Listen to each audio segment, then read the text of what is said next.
অবৈধ নির্মাণ নিয়ে আগেও কড়া নির্দেশ দিয়েছেন কলকাতা হাইকোর্টের বিচারপতি অমৃতা সিনহা ম্যাম। এবারও প্রায় একই পথে হাঁটলেন তিনি। জমি সংক্রান্ত একটি মামলায় এবার অমৃতা সিনহা ম্যাম রাজ্যের শাসক দল তৃণমূল কংগ্রেসের দলীয় কার্যালয় ভাঙার নির্দেশ দিয়েছেন। অভিযোগ ছিল দখল করা জমিতে গড়ে উঠেছে পাকা বিল্ডিং, সেখানে রয়েছে তৃণমূল কংগ্রেসের পার্টি অফিসও। এবার সেই পার্টি অফিস সরানোর নির্দেশ দিয়েছে কলকাতা হাইকোর্ট। অভিযোগ ছিল জাতীয় সড়কের জন্য নেওয়া হয়েছিল জমি, তাতেই দখলদারি করা হয়।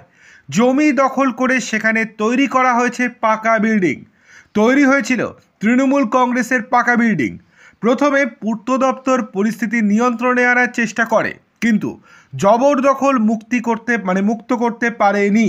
শেষ পর্যন্ত কলকাতা হাইকোর্টের দ্বারস্থ হন। দখলদারি মুক্ত করার নির্দেশ দেয় আদালত। সময়সীমাও নির্দিষ্ট করে দেওয়া হয়। কলকাতা হাইকোর্টের নির্দেশ, আগামী 12 সপ্তাহের মধ্যে উত্তর 24 পরগনার জেলা শাসককে উপযুক্ত পদক্ষেপ করতে হবে।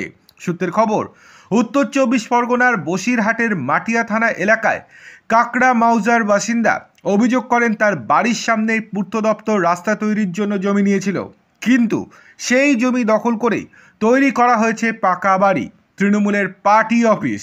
সংশ্লিষ্টের আরও অভিযোগ, দখলদারির জন্য তার বাড়িতে ঢোকা বেরোনোর রাস্তা সম্পূর্ণরূপে বন্ধ হয়ে গিয়েছে। এরপরেই সমস্যা সমাধানে সংশ্লিষ্ট ব্যক্তি পূর্ত দপ্তরের দ্বারস্থ হয়েছিলেন। আদালতে বসিরহাটের পূর্ত দপ্তরের তরফেও রিপোর্ট দেওয়া হয়েছিল। সেখানেই অভিযোগের সত্যতায় সিলমোহর দেওয়া হয়। সেই রিপোর্টে অবৈধভাবে তৈরি হওয়া পার্টি অফিস উল্লেখ ছিল, আর এরপরেই ভেঙে দেওয়ার নির্দেশ দিলেন বিচারপতি অমৃতা সিনহা ম্যাম।